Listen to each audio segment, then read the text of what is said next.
ఓం శ్రీ సాయిరామ్. సాయి బంధువులరా, ఆత్మస్వరూపులరా, ప్రేమస్వరూపులరా, అందరికీ నమస్కారం.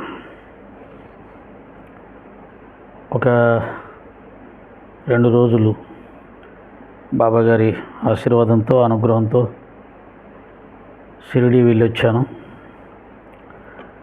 మా ధర్మపత్నికి థైరాయిడ్ ఆపరేషన్ అయ్యే సందర్భంలో ఆపరేషన్ బాగా జరిగి ఆమె మామూలుగా కోలుకొని చక్కగా ఆమె పనులు ఆమె చేసుకుంటూ ఆరోగ్యంగా ఉంటే నీ దర్శనానికి వస్తానయ్యా అని మొక్కుకున్నాను.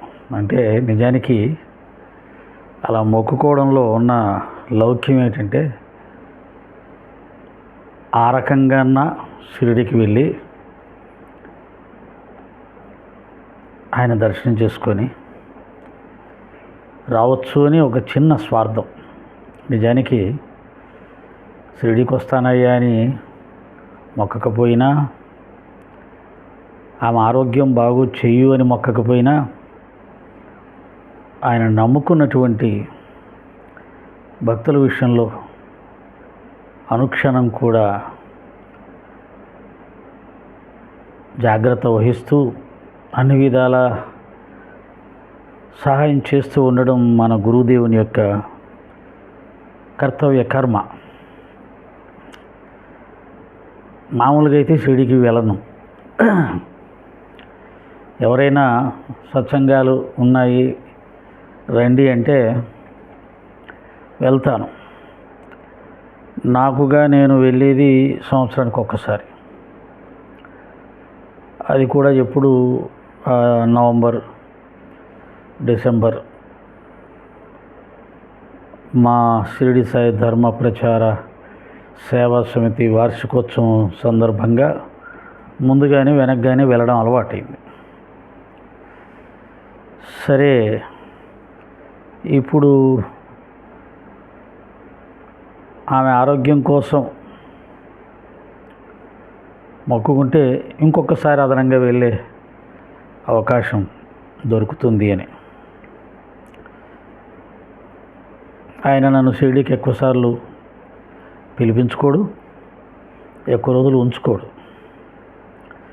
ఈరోజు ఉదయం దిగితే మళ్ళీ రేపు సాయంత్రం ట్రైన్ ఎక్కిచ్చేస్తాడు. వేరే వాళ్ళ ప్రోగ్రామ్స్ కోసం వెళ్ళినప్పుడు 1 రోజు 2 రోజులు ఎక్స్ట్రా ఉన్న సందర్భాలు కూడా ఈ 30 సంవత్సరాల్లో 1-2 సందర్భాలే. నేను ఆయన్ని ఎప్పుడూ నాలోనే అనుభూతి చెందుతూ ఉంటాను. నా పూజా గదిలో అనుభూతి చెందుతూ ఉంటాను.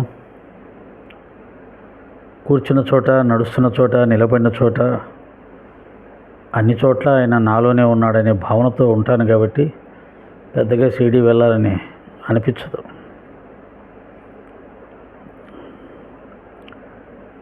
అయితే వెళ్తే ఆనందిస్తాను.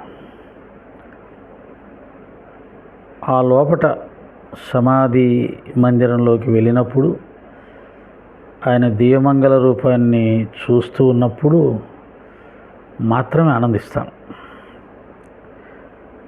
ఇంకా మిగతా షిరిడీలోని మిగతా ఏ ప్రదేశాల్లో పెద్దగా ఆనందించను. కారణం జనాభా ఎక్కువగా ఉండటం. ఎక్కువ జనాభా ఉన్న చోట నాకు పెద్దగా ఉండబుద్ధి కాదు.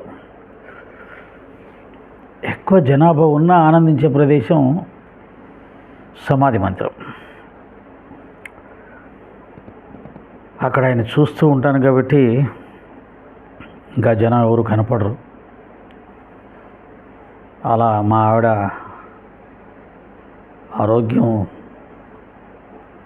కారణం చేసుకొని ఈ సంవత్సరం ఒకసారి ఎక్కువగా వారి దర్శనానికి వెళ్ళానని చెప్పచ్చు. డిసెంబర్లో, జనవరిలో నన్ను రప్పించుకుంటే, ఒకవేళ అలాంటిది ఏమీ లేకపోయినా సంవత్సరానికి ఒక్కసారి అని నా నియమం అయిపోయింది కదా, ఇంకా ఇబ్బంది ఏమి ఉండదు. శని ఆదివారం విపరీతమైన జనం. సీనియర్ సిటిజన్ అయినందుకు నేను ఆనందించిన సందర్భాలు ఏంటంటే, షిరిడి బాబా దగ్గరికి వెళ్ళినప్పుడు 60 సంవత్సరాలు దాటిన వాళ్ళకి తొందరగా లైన్లో పంపించే ఒక అవకాశం దొరికినందుకు, అమ్మ సీనియర్ సిటిజన్ అయినందుకు చాలా సంతోషం అనిపించింది. షిరిడీలో ఆటోలో తిరిగేటప్పుడు ఎక్కడ చూసినా బస్సులు, వెహికల్స్, జనసందోహం, ఇవన్నీ చూసినప్పుడు చాలా ఆనందం వేస్తుంది. అలాగే మనం బస్సులో వెళ్తున్నా, కారులో వెళ్తున్నా, వెనక ముందు వెహికల్ల మీద బాబాగారి ఫోటో కనపడడం, రోడ్డు పక్కన చూస్తే శ్రీ సాయి రెస్టారెంట్, శ్రీ సాయి లాడ్జీ, శ్రీ సాయి హోటల్, ఇవన్నీ చూడడం. అలాగే హోటల్లో భోజనానికి వెళ్ళినప్పుడు అక్కడ మల్లికార్జున స్వామి అంటే పార్వతీ పరమేశ్వరులు, వెంకటేశ్వర స్వామి, విఘ్నేశ్వరుడు, లక్ష్మీ, సాయిబాబా వీళ్ళందరినీ ఒక ఫ్రేమ్లో చూసినప్పుడు, ఇది కదా నా గురువు గొప్పతనం, ఇంతటి గురువును పొందిన మా జన్మ ధన్యం కదా.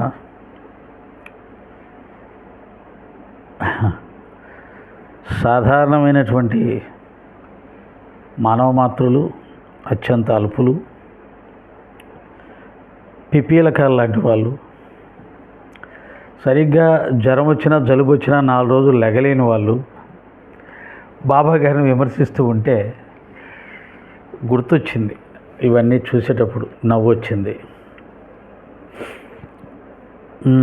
సరే, ఏదైతే కలికాలం, అన్ని కాలాల్లో ఇటువంటి వాళ్ళు ఉంటారు.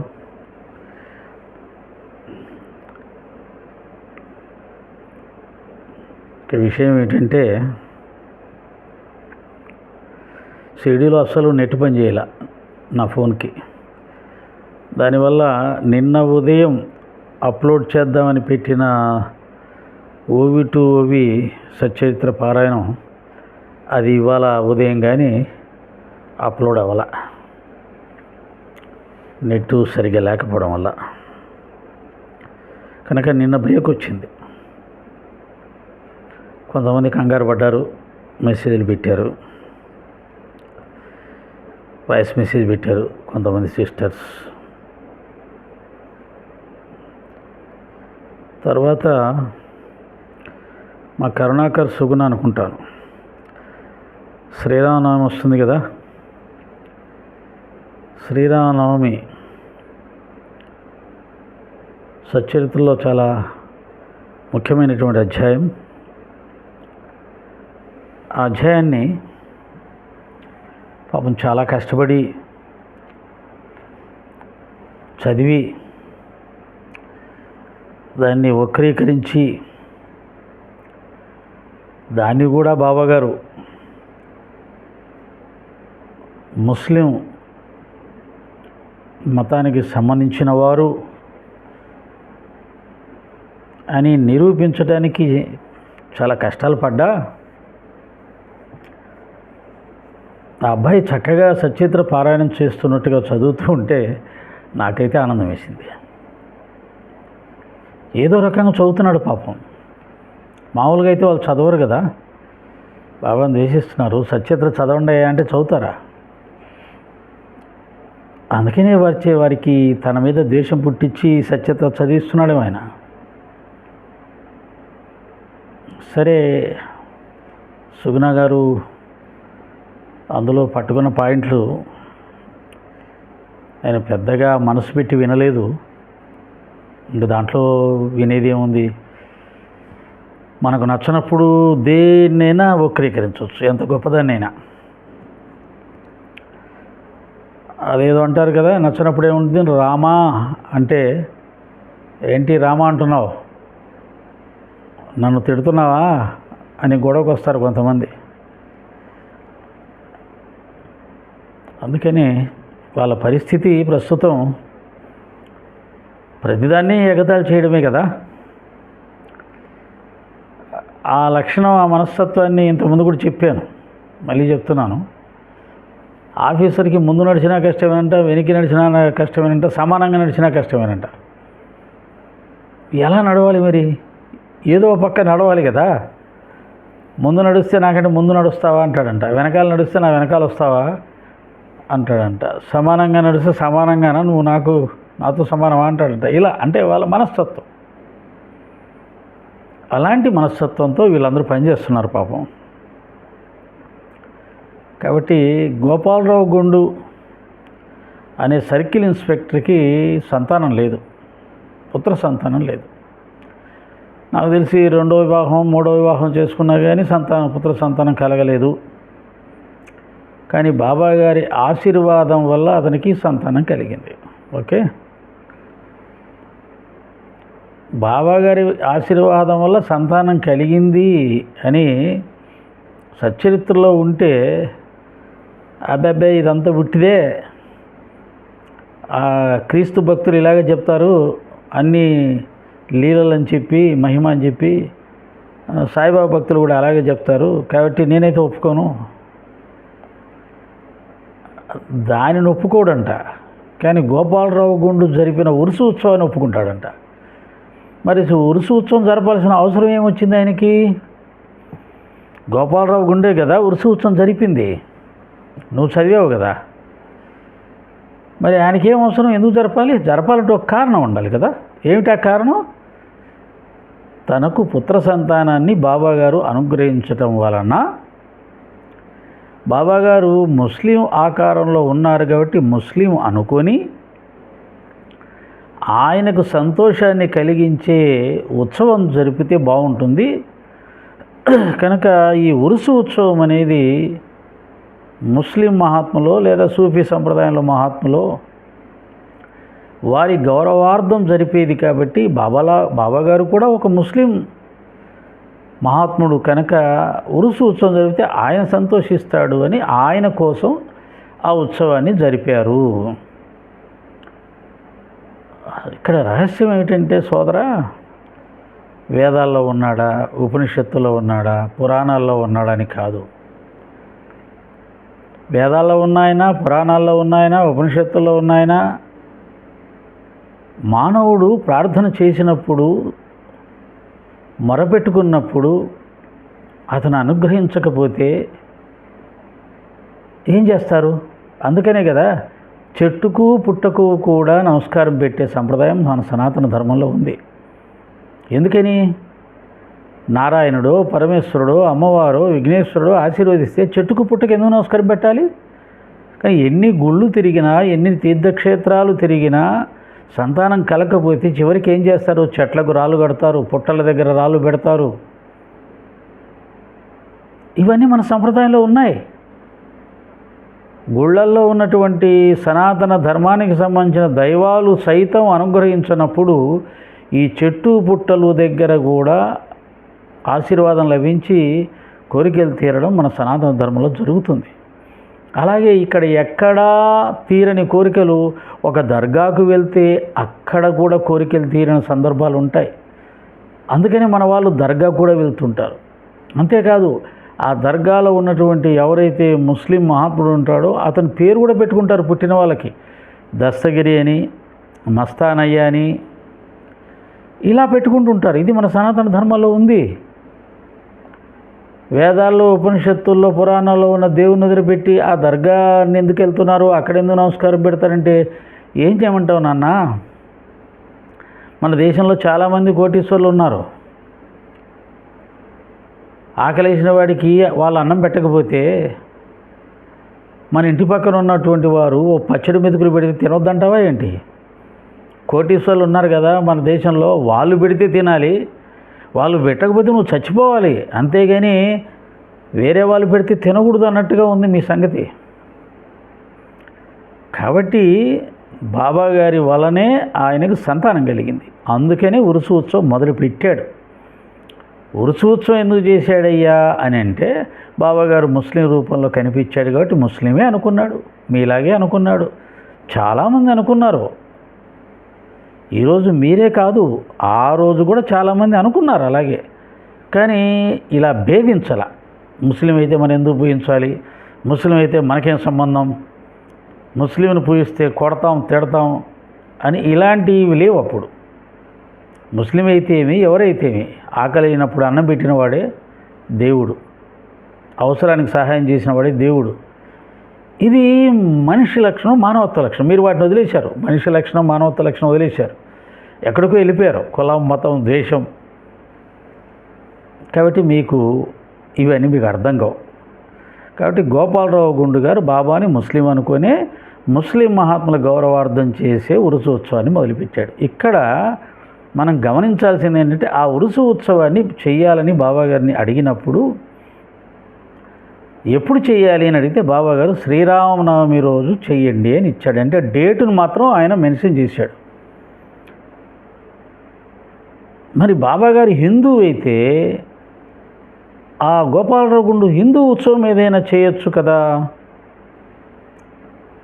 బాబాగారు చెప్పొచ్చు కదా, ఎందుకే ముస్లిం ఉత్సవం చేస్తావు, హిందూ ఉత్సవం చేయమని మీ వర్షంలో మీరు అలా ఆలోచిస్తారు కదా. కానీ మీరు ఇంకా అర్థం చేసుకుంది ఏంటంటే, బాబాగారికి ఏ మతం మీద ప్రత్యేకమైన అభిమానం లేదు, అన్ని మతాలు సమానమే. ఏ మతం వాళ్ళు ఆయన దగ్గరికి వచ్చి ఆ మతానికి సంబంధించిన సంప్రదాయం ఏదైనా చేసుకుంటామంటే చక్కగా చేసుకోండి అంటాడు. హిందువులు వచ్చి చేసుకుంటామంటే హిందువులు చేసుకోమంటాడు, ముస్లింలు వచ్చి చేసుకుంటామంటే ముస్లింలు చేసుకోమంటాడు. ఎందుకని అన్ని మత సంప్రదాయాలు ఆయనకు సమానమే. ఓకే, కాబట్టి ఆ విధంగా గోపాలరావు గుండు భావన బాబాగారుని ముస్లిం అనుకున్నాడు. అనుకోవద్దని ఆయన ఎందుకంటాడు? అనుకోమనే కదా ఆయన వచ్చింది, నన్ను ముస్లిం అనుకోండి, అదే సమయంలో హిందువు అనుకోండి. ఎందుకని? ముస్లిం వేషంలో ఉన్నాడు, మసీదులో ఉన్నాడు, అల్లా మాలిక్ అంటున్నాడు, కాబట్టి ముస్లిం అనుకోవడంలో తప్పే ఉంది, అనుకున్నారు. కానీ అదే సమయంలో ఆయన హిందూ దేవాలయాలు బాగు చేయించటం, విష్ణు సహస్రనామాన్ని గొప్పగా పొగడ్డం, ఆ మసీదుని ద్వారకామాయి అని పేరు పెట్టి పిలవడం, మసీదులో తులసి బృందావనం ఏర్పాటు చేయడం, మసీదులో పూజలు వ్రతాలు లేదు, అగ్ని ధుని వెలిగించటం, పూజలు గంటలు మోగించడం, శంఖాలు ఊతడం, ఇవన్నీ హిందూ సంప్రదాయానికి సంబంధించినవన్నీ మసీదులో చేయిస్తుంటే కొంతమంది అబ్బెబ్బెబ్బే ఈయన ముస్లిం వేషంలో ఉన్నాడు కానీ ఈయన మన సనాతన ధర్మానికి సంబంధించిన మహనీయుడే అని నమ్మారు. కాబట్టి మసీదులు కాలు పెట్టడానికి ఇష్టపడని వాళ్ళందరూ మసీదులు కాలు పెట్టారు. నమ్మారు కాబట్టి ముస్లిం అయితే దూరంగా ఉండేవాళ్ళు ఆయన పాదాలు పట్టుకొని ఆయన పాదాలు కడిగి నెత్తిన జల్లుకొని కొంతమంది తీర్థంగా కూడా స్వీకరించారు. ఆయన ముస్లిం అయితే ఆయనను చూడకుండానే, ఆయన లైవ్గా ప్రస్తుతం శరీరంతో లేకుండానే మీరు ఇంత ద్వేషిస్తున్నారే, శరీరంతో ఉన్నప్పుడు ముస్లింగా కనిపిస్తున్నప్పుడు మసీదులో ఉంటున్నప్పుడు మనలాంటి హిందూ సోదరులే, మన మతంలోని ఒక అగ్రవర్ణాలకు సంబంధించిన వాళ్ళే ఫకీరు వేషంలో బాబా దగ్గరికి వెళ్ళి ఇందాక నేను చెప్పినవన్నీ చేస్తారా? వాళ్ళకు మాత్రం మతాభిమానం లేదా, కులాభిమానం లేదా, వాళ్ళకు మాత్రం జ్ఞానం లేదా? ఆనాటి సమాజం వారిని ఒప్పుకుంటుందా అలా చేస్తే? వెలివేయదా? కాబట్టి ఇవన్నీ ఆలోచించినప్పుడు ఆయన ముస్లిం వేషంలో ఉన్నాడే కానీ ముస్లిం కాదు అనుకున్న వాళ్ళు కొంతమంది ఉన్నారు.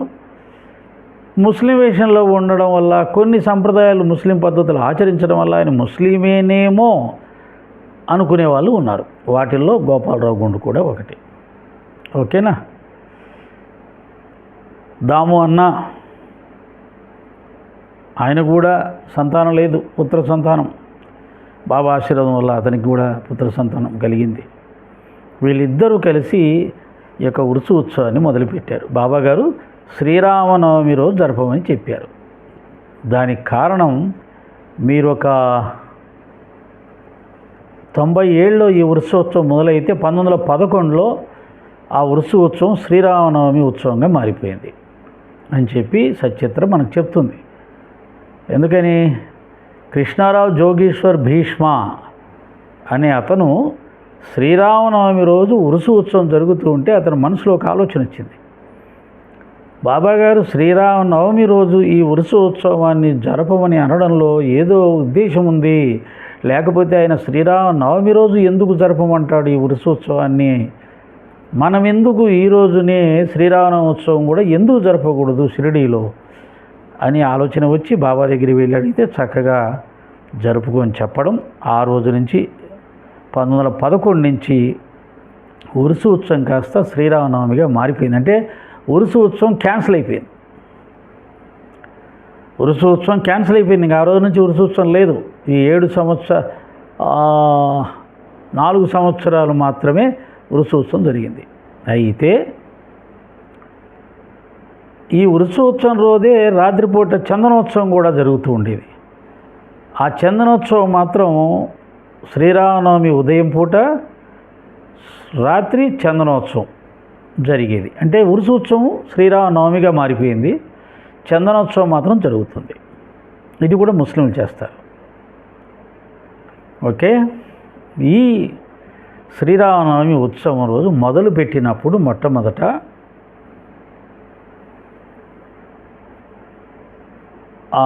అక్కడ శ్రీరామనవమి రోజు అందరూ ఎలాగైతే మన ఏమంటారు హోలీ పండుగ రోజు రంగులు చల్లుకుంటారో అలా గులాల్ పొడి చల్లుకుంటుంటే బాబా కళ్ళల్లో కొంత పడింది. అప్పుడు ఆయన ఉగ్రరూపంతో కొంతమందిని అరిశాడు.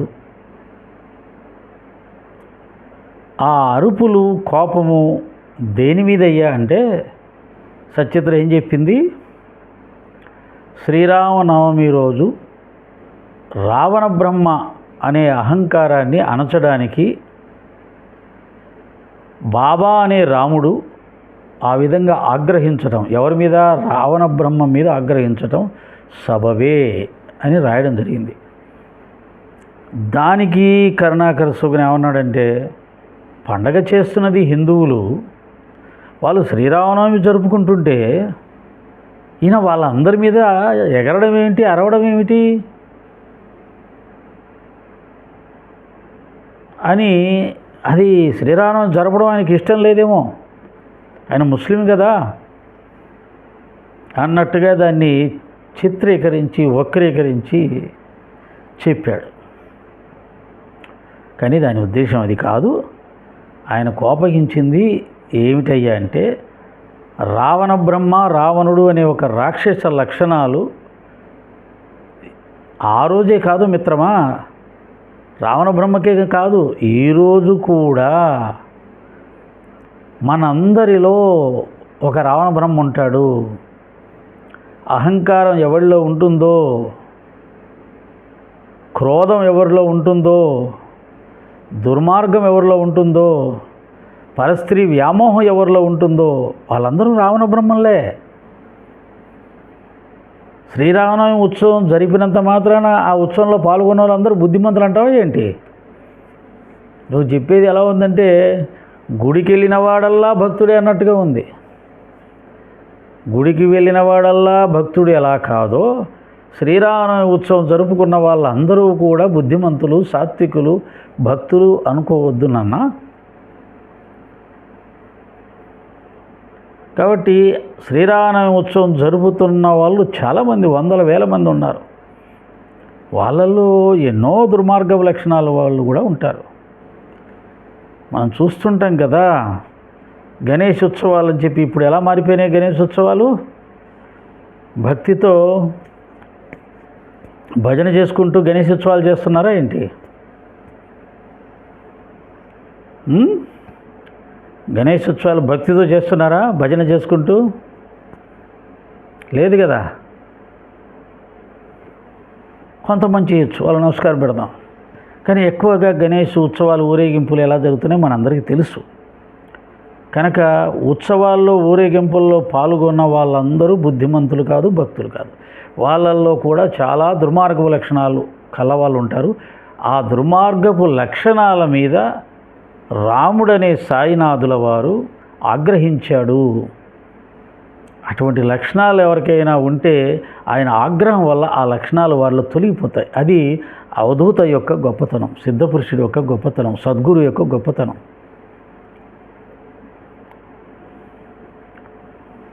ఊదితో అనేకమైన భయంకర వ్యాధుల్ని రూపుమాపినాడు. బాబాగారి లీలలు మేము నమ్మం, క్రీస్తు లీలలు మేము నమ్మం అంటే లీలలే నమ్మవా, లేకపోతే వాళ్ళ లీలలు నమ్మవా? వాళ్ళు చేశారంటే నమ్మవా? లీలలే నమ్మమంటే చాలా ప్రమాదం. మన కృష్ణ పరమాత్మ అనేక లీలలు చూపించాడు. వెంకటేశ్వర స్వామి గారు తన భక్తుల విషయంలో అనేక లీలలు చూపించాడు. పాండురంగడు తన భక్తుల విషయంలో అనేక లీలలు చూపించాడు. కాబట్టి లీలలు అనేవి భక్తుల విషయంలో భగవంతుడు, గురువు చూపిస్తారు. వారికి ఆ శక్తి ఉంది. సృష్టికి ప్రతి సృష్టి చేసిన విశ్వామిత్రుడు మానవుడే కదా.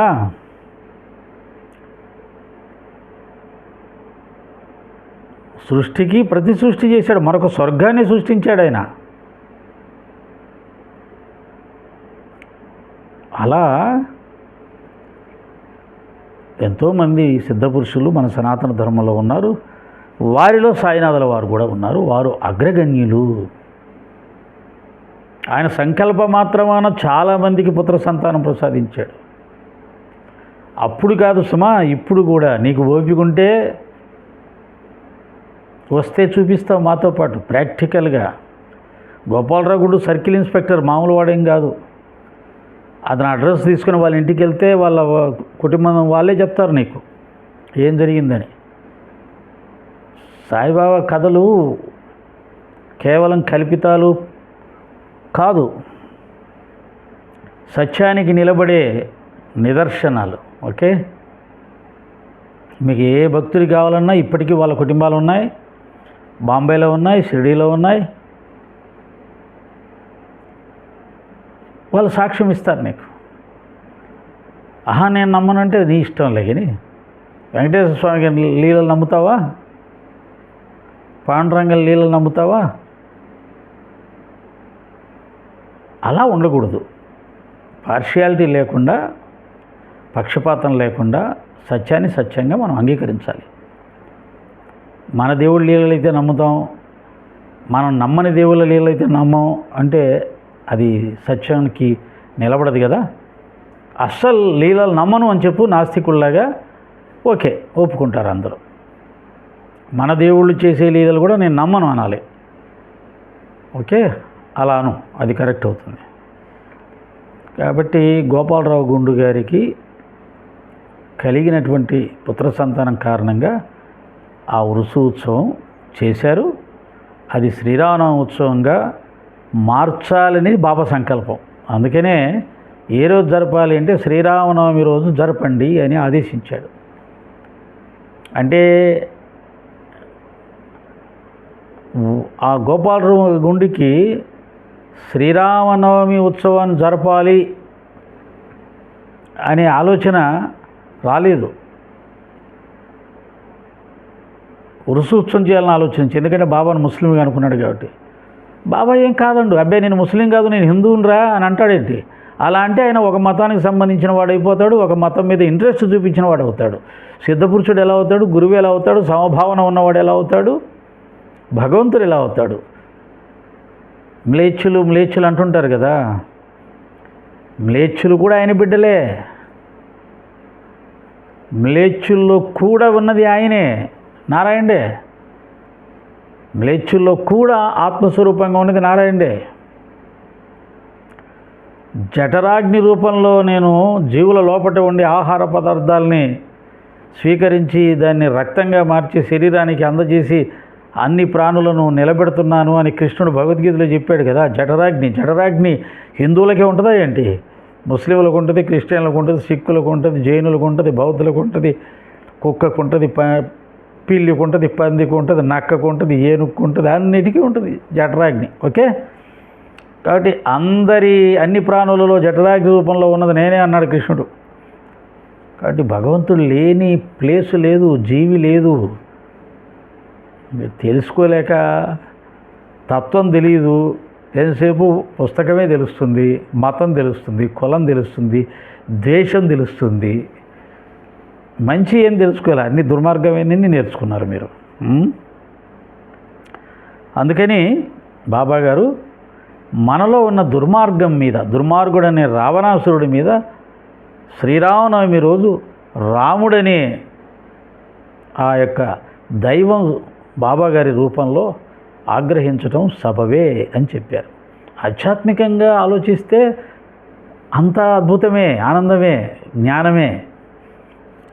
బాబాగారి మార్గమేమో గురు మార్గం, ఆధ్యాత్మిక మార్గం. మీ మార్గమేమో దుర్మార్గం, మత ద్వేష మార్గం. ఎలాగబ్బా మీకు ఎలాగ అర్థమవుతుంది ఇది సచ్చరిత్ర? సరే, ఏదో రకంగా చదువుతున్నాడు, చదవండి. కానీ ఆ విధంగా ఆయన ఆగ్రహించడం కరెక్టే. ఓకే, ఆ తర్వాత శ్రీరామనవమి అనేది షిరిడీలో ఎంత గొప్పగా జరిగేదంటే ఆ రోజుల్లోనే 75,000 మంది గుమిగూడేవారు. 75,000 మంది అంటే 100 సంవత్సరాల తర్వాత ఈరోజు భద్రాచలంలో ఎంతమంది అయితే ఆ శ్రీరామనవమిని దర్శించడానికి భక్తులు వస్తారో అంతమంది 100 సంవత్సరాల క్రితం చిన్న పల్లెటూరులో 75,000 మంది వచ్చేవాళ్ళంటే నా భూతో నా భవిష్యత్తు అసలు ఊహకందని ఒక గొప్ప ఉత్సవం. కేవలం 80 ఇళ్ళు ఉన్నటువంటి చిన్న ఊర్లో 75,000 మంది రావడం అంటే అది బాబాగారి మహిమకు నిదర్శనం. అంతేకాదు, బాబాగారు హిందూ ముస్లింల సఖ్యత కోసం పాటుపడ్డారంటున్నారు. ముస్లింలు ఎక్కడ కనపడట్లేదే, ఎక్కడ ముస్లింలు మారట్లేదే అన్నారు. కానీ ఆయన ఉన్నప్పుడు హిందూ ముస్లింలు ఇద్దరు కలిసిమెలిసి ఒకే రోజు శ్రీరామనవమి ఉదయము సాయంత్రము చందనోత్సవం జరిగేది. అంటే ఈ 2 మతాల వారు చక్కగా వారి వారి మతాలకు సంబంధించిన పర్వదినాలని ఒకే చోట కలిసిమెలిసి ఒకే రోజు జరుపుకున్నటువంటి ప్లేసు ప్రపంచంలో ఇంకెక్కడైనా ఉంది అంటే అది ఒక్క షిరిడి మాత్రమే. అలా జరిపించిన మహానుభావుడు ఎవరైనా ఉన్నారంటే ఒక్క సాయినాథుడు మాత్రమే. ఒకే రోజు ఒకే ప్రదేశంలో హిందూ ముస్లిం 2 మతాలకు సంబంధించిన ఉత్సవాలని ఇరు మతస్థులు కూడా కలిసిమెలిసి ఎటువంటి గొడవలు లేకుండా జరుపుకున్నారు అని చెప్తుంది సచ్చరిత్ర. ఎంత అద్భుతం! రంజాన్ వస్తే ఒక గొడవ, గణేష్ ఉత్సవాలు వస్తే ఒక గొడవ. అంటే మన పండగ రోజు మనం చేసుకుందామంటే వాళ్ళతో గొడవ, వాళ్ళ పండగ రోజు వాళ్ళు చేసుకుందామంటే మనతో గొడవ. ఇలా కొన్ని చోట్ల ఇప్పటికీ జరుగుతున్నాయే. అటువంటిది ఒకే రోజు 2 మతాల వాళ్ళు తమ తమ పండుగల్ని ఒకే చోట ఒకే రోజు ఎటువంటి గొడవలు లేకుండా కలిసిమెలిసి జరుపుకునేలా చేసిన దివ్యశక్తి ఏదైనా ఉంది అంటే ఇది ప్రపంచంలో సృష్టిలో ఒక్క సాయి శక్తి మాత్రమే. అది బాబాకు మాత్రమే సాధ్యమైంది. ఇలాంటి ఒక అద్భుతాన్ని ప్రపంచంలో ఎక్కడ ఎప్పుడు ఎవరు జరపని ఒక అద్భుతాన్ని ఆయన సాధించి చూపిస్తే దాన్ని కూడా చూడలేక దాన్ని కూడా తిప్పి ఏదో చేయాలని చూస్తే ఎట్లా? ఆ రోజు నుంచి ఈ రోజు వరకు షిరిడీలో ఇప్పటి వరకు గురు పౌర్ణమి, విజయదశమి, బాబా మహాసమాధి, శ్రీరామనవమి, ఇంకా అనేకమైన పర్వదినాలు చేస్తారు. కానీ అన్నిట్లోకి గొప్పగా జరిగే ఉత్సవం శ్రీరామనవమి ఉత్సవం. దాన్ని బట్టి రాముడికి రామనవమికి ఆ రోజు సాయినాథుల వారు, ఈరోజు షిరిడి సంస్థానం వారు ఇస్తున్నటువంటి ప్రాధాన్యతను మనం గుర్తించవచ్చు. అంతేకాదు ఇప్పటికీ కూడా చాలా బాబాగారి మందిరాలు అన్నిట్లో శ్రీరామనవమి ఉత్సవం చేస్తారు. వేలాది మందిరాల్లో శ్రీరామనవమి ఉత్సవం జరుగుతుంది. అంటే ఇంతకుముందు ఒక ఊర్లో ఒక రామాలయంలో మాత్రమే జరిగే శ్రీరామనవమిని ఈరోజు బాబాగారి కారణంగా కొన్ని వేల సాయి మందిరాల్లో కూడా శ్రీరామనవమి జరుగుతుంది. అది ఎలా జరుగుతుంది, ఏ స్థాయిలో జరుగుతుంది తర్వాత సంగతి. కానీ రాముని కళ్యాణం లేదా శ్రీరామనవమి అనే ఒక పేరు మీద జరిగే పూజా కార్యక్రమాలు కావచ్చు, ఇంకోటి కావచ్చు, అనేకమైనటువంటి మందిరాలలో వేలాది మంది భక్తులు పాల్గొని జరుపుకునేలా బాబాగారు చేశారు. 1000 మందిరాల్లో జరిగే శ్రీరామనవమిని ఒకవేళ రాష్ట్ర వ్యాప్తంగా కనుక 1000 రామాలయాలు ఉంటే 1000 రామాలయాలు లేదా 10,000 రామాలయాలు ఉంటే 10,000 రామాలయాల్లో జరిగే శ్రీరామనవమి ఉత్సవాన్ని 1,00,000 మందిరాలలో జరిగేలా చేశాడు. రామాయణాన్ని, రాముణ్ణి ఆయన ఎంత ప్రేమించకపోతే షిరిడీలో ఆయనకుగా ఆయన సంకల్పించి చేయించిన పర్వదినం ఏదైనా ఉందంటే అది శ్రీరామనవమి. ఆయనకై ఆయన బోధించిన మంత్రం ఏదైనా ఉందంటే రాజారాం మంత్రం. ఆయనకై ఆయన చదివించుకున్న గ్రంథం ఏదైనా ఉంది అంటే శ్రీరామ విజయం. ఇలా ఆయనకై ఆయన పిలిపించుకున్నటువంటి పేరు ఏదైనా ఉందంటే సాయిరామా. రాముడికి బాబాకి అవినాభావ సంబంధం. దాన్ని విడదీయడం ఎవరి వల్ల కాదు. కారణం రాముడంటే ఆయనకి అంత ప్రేమ. కనుక బాబాగారు శ్రీరామనవమి రోజు ఆగ్రహించింది రావణ బ్రహ్మ అనే అహంకారాన్ని. ఉరుసు ఉత్సవాన్ని భవిష్యత్తులో శ్రీరామనవమిగా జరపడానికి ఆ ఉరుసు ఉత్సవాన్ని అంగీకరించాడు. ఉరుసు ఉత్సవం చేస్తానంటే వద్దు శ్రీరామనవమి జరిపించు అని అంటే తాను ఒక మతాన్ని ఇష్టపడ్డవాడవుతాడు, మరొక మతాన్ని తక్కువ చేసిన వాడవుతాడు. ఆయన ఎప్పుడూ అటువంటి ఉద్దేశంతో ఉండడు. ఆయనకు అన్నీ సమానమే, అందరూ సమానమే. కాకపోతే ఆ ఉరుసు ఉత్సవాన్ని భవిష్యత్తులో శ్రీరామనవమి ఉత్సవంగా జరపాలని మాత్రం అనుకున్నాడు. అది రాముడి మీద ఆయనకున్నటువంటి ఒక ప్రత్యేకమైనటువంటి ప్రేమ. కారణం శ్రీపాద వల్లభ చరితామృతంలో చెప్పబడినట్టుగా వారు ఆంజనేయ స్వామి వారి అవతారం కాబట్టి ఆంజనేయ స్వామి వారికి రాముడి మీద ఉన్నటువంటి ప్రేమ ఇక దేని మీద ఉండమన్నా ఉంటుందా? అలా రామనవమి ఉత్సవం ఏర్పాటైంది బాబా సంకల్పంతో. అది అద్భుతంగా హిందూ ముస్లింల సఖ్యతకు నిదర్శనంగా ఆ రోజు నిలబడింది. ఈరోజు కూడా ఎంతోమంది ముస్లింలు బాబాగారి గుళ్ళల్లో సాయంత్రం చందనోత్సవం జరుపుకుంటారు. బాబా గురికి వచ్చి వారి యొక్క మత సంప్రదాయాల ప్రకారం, ఖురాన్ సంప్రదాయాల ప్రకారం వారు మందిరాలకు వెళ్ళకూడదు, విగ్రహారాధన చేయకూడదు. కాబట్టి వారు మనసులో బాబా మీద ఎంతో భక్తి ఉన్నా సరే అది బయటపడకుండా వాళ్ళ మత కట్టుబాట్లకు లోబడి ఉంటారు. కాబట్టి వాళ్ళు బయటికి కనపడరు. కానీ వాళ్ళల్లో ఎంతోమంది బాబా భక్తులు ఉన్నారు, పరమ భక్తులు ఉన్నారు. హిందూ ముస్లిం సఖ్యతకి ఒకప్పుడు సాయి భక్తులు, ముస్లింలో ఉన్నటువంటి ఇతర సోదరులు ఈ సమాజానికి పనికొస్తారు. ద్వేషం వల్ల ఏమీ ఉండదు.